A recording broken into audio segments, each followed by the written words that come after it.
легенда, човека по Понтел, че било!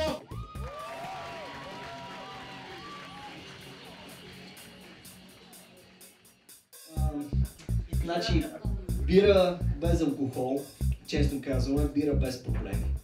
Мисля, тя е същия вкус, обаче доста по-добър ефект. Примерно сутрин се будиш с пари. Не знам защо. Така, никой никога в историята не си е казал така, ще си издълкам всички кинти за бира без алкохол.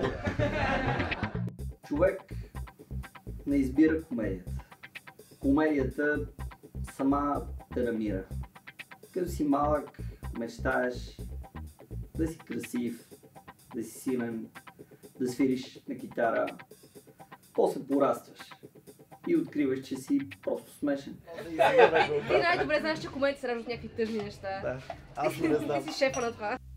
Добре, не можеш ли да се родя гладко избръснат, с чипоносле, с плочки и грам да не съм забавен? Пак е нова година и Все пак е нова година. Аз съм си обещал. Ще тази година ще сваля поне 7 кг. Това няма да стане, защото другата нова година ще се обещая да сваля 12. Аз така имам такава геометрична прогресия. Всяка година свалям първо 2, после 5, после 7. Тази ще са 12. Надявам се до година да имам свалям само 20. Откриваш, че имаш бира мъжкин бе. И си такъв... трябва пара лицеви опори. Да, очевидно не правя разлика между лицева опора и коремна преса, затова нямам плочки. Правиш една лицева опора и то даже не цяла. Само лягаш и такъв се напъваш и... Абе, то ще изчезна от само себе си. Брат, ти имаш бира мъжкин бе. Единственото нещо, което ще изчезна от само себе си е гаджето ти.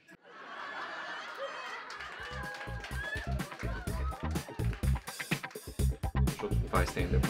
Празник на свободата на словото. Факт. Да.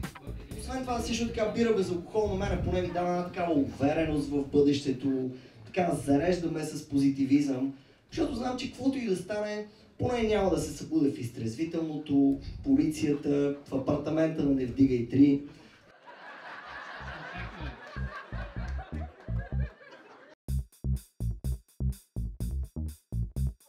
Надежда на здраве. Какво е твоето новогодишно обещание? Моето лично обещание, знаеш кое е? Че ще спра да пия и го изпълня точно за 24 часа. Нали? Това беше моето обещание. Накрая шоуто свършва и живота продължава. Допиваш си бирата без алкохол, тръгваш по улиците, търсене на следващия бит, на следващата шега. Някой ден или сега